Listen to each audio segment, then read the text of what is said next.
Assalamualaikum warahmatullahi wabarakatuh. Ketemu lagi dengan saya Siti Fatma dari kelas 11 4B15 Universitas Bina Sarana Informatika.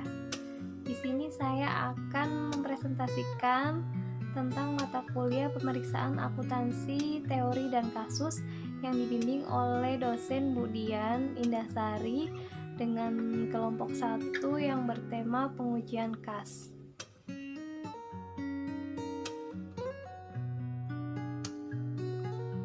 Berikut adalah nama-nama anggota kelompok 1.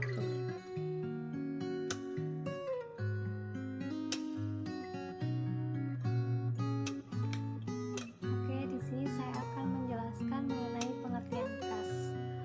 Pengertian kas sendiri yaitu aktiva lancar yang meliputi uang kertas, uang logam, saldo rekening giro di bank, dan benda-benda lain yang dapat digunakan sebagai alat tukar atau alat pembayaran yang sah dan dapat digunakan setiap saat.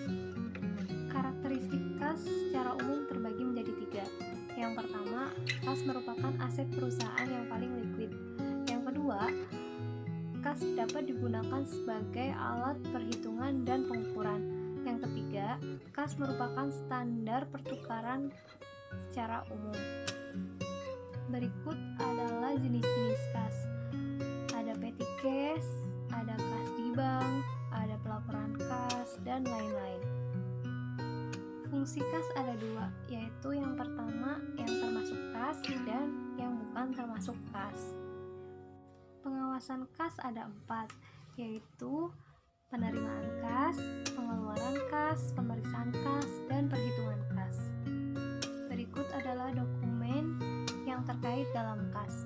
Yang pertama yaitu yang digunakan dalam pengeluaran kas, dan yang kedua yang tidak termasuk kas. Sistem akuntansi pengeluaran kas.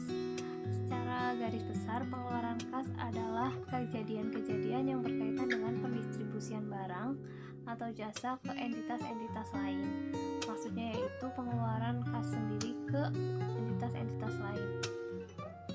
Berikut adalah aktivitas dasar siklus pengeluaran. Pertama, memesan bahan baku perlengkapan. Yang kedua, menerima bahan baku perlengkapan, menyetujui faktur pemasok, dan pengeluaran kas. Berikut adalah sistem pengendalian internal, yaitu suatu proses yang dilaksanakan oleh direktur manajemen dan personal lainnya dalam suatu kesatuan bisnis yang dirancang untuk memberikan kepercayaan terkait dengan usaha pencapaian tujuan. Berikut adalah 6 tujuan pengendalian intern. Pembahasan informasi atas tambahan rekening.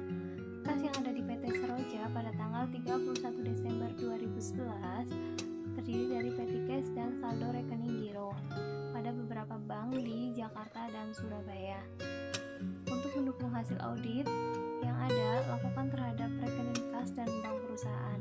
Kas of name dilakukan oleh auditor di hadapan kasir PT Seroja pada tanggal 31 Desember 2010 dari jam 10 sampai 11.30. Berikut adalah hasil perhitungan kas yang dilakukan oleh auditor.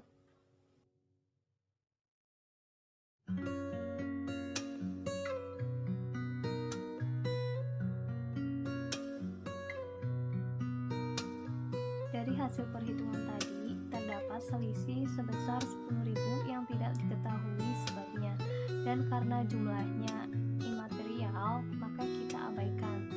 Jurnal penyesuaiannya yaitu tanggal 31 bulan 12 2011 atau akhir Desember, yaitu kas sebelah debit sebesar 10.000 dan pendapatan lain di sebelah kredit sebesar 10.000. Oke teman-teman, jadi kesimpulannya adalah kas dan setara kas merupakan salah satu aset strategis yang dimiliki sebuah perusahaan dalam menjalankan kegiatan bisnisnya. Pemeriksaan yang dilakukan terhadap kas dan setara kas menjadi salah satu penilaian penting bagi auditor dalam meyakinkan diri untuk memberikan opini terhadap laporan keuangan perusahaan yang diperiksa. Pengelolaan kas dan setara kas tidak dapat dipisahkan dari struktur pengendalian intern. atau internal yang baik. Semakin baik SPI terkait kas dan setara kas akan semakin memudahkan auditor dalam memeriksa kas dan setara kas perusahaan, sehingga kewajaran kas dan setara kas menjadi hasil yang memuaskan bagi perusahaan. Oke teman-teman, terima kasih telah melihat dan menyaksikan presentasi saya kali ini. Semoga yang saya sampaikan dapat dimengerti dan bermanfaat bagi semua. Sekian dari saya.